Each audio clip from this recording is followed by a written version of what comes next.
Hi friends, எல்லோருக்கும் வணக்கம். நம்ம ராகவி சேனலில் புரட்டாசி மாதத்தின் சிறப்புகள் பற்றி தான் பார்க்க போகிறோம். அதுக்கு முன்னாடி நம்ம சேனலில் புதுசாக பார்க்குறவங்க ப்ளீஸ் லைக் பண்ணுங்கள், ஷேர் பண்ணுங்கள், சப்ஸ்கிரைப் பண்ணுங்கள்.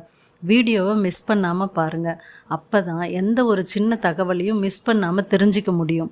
2024ஆம் ஆண்டு செப்டம்பர் மாதம் 17ஆம் தேதி செவ்வாய்க்கிழமை புரட்டாசி மாதம் பிறக்கிறது. தமிழின் 6வது மாதமாக வருவது புரட்டாசி மாதமாகும். தமிழ் மாதங்களில் சிறப்பு வாய்ந்த புண்ணியம் தரும் மாதமாக கருதப்படுகிறது. தெய்வ அருள் மட்டுமின்றி முன்னோர்களின் அருளையும் நமக்கு பரிபூர்ணமாக பெற்றுத்தரும் மாதம். வாழும் காலத்தில் மகிழ்ச்சியான வாழ்க்கைக்கு இறைவனை அடைய தான தர்மங்கள் செய்து பலனை பெற முடியும்.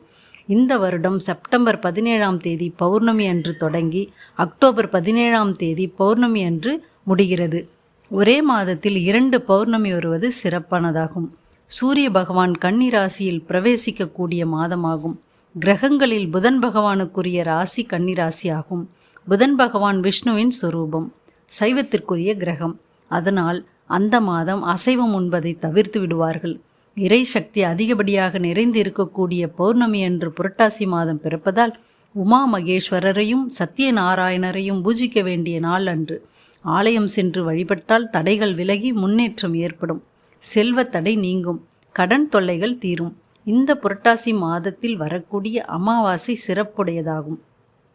இந்த அமாவாசையை மகாலய அமாவாசை என்று கூறுவர். அன்று நம் முன்னோர்களுக்கு தர்ப்பணம் கொடுத்து படையலிட்டு வணங்கி அவர்களின் ஆசியை பெற உகந்த நாள் ஆகும். இப்படி முன்னோர்களை வழிபாடு செய்யும் பொழுது நமக்கு நம் சந்ததியினருக்கும் மகிழ்ச்சியாக வாழ வகை செய்யும். அடுத்து இந்த மாதத்தில் வரக்கூடிய வளர்பிறை சதுர்த்தியில் விநாயக பெருமானை வழிபட்டால் எதிரிகள் தொல்லை இருக்காது, சங்கடங்கள் கண்டிப்பாக தீரும். இந்த மாதத்தில் பெருமாளின் அருள் மட்டுமின்றி குலதெய்வத்தின் அருளும் கிடைக்கும். இந்த புரட்டாசி மாத சனிக்கிழமை விரதம் மிக மிக சக்தி வாய்ந்ததாகும். ஏனென்றால் சனி பகவானின் தோஷத்தை விலக்கும். சனி பகவான் வரம் பெற்ற மாதம், தெய்வ சிந்தனையில் இருக்க வேண்டிய மாதம். இந்த மாதம் அம்பிகையின் அருளை பெறக்கூடிய மாதமாகும். நவராத்திரி பண்டிகையில் அம்பிகையை பல்வேறு வடிவங்களில் கொண்டாடி அவர்களின் அருளை பெறலாம். திருப்பதி திருமலையில் கருட சேவையும் பிரம்மோற்சவமும் நடக்கக்கூடிய மாதமாகும். இந்த மாதத்தில் செய்யக்கூடிய வழிபாடும் தானமும் பாவங்களை நீக்கி பலன் தரக்கூடியதாகும்.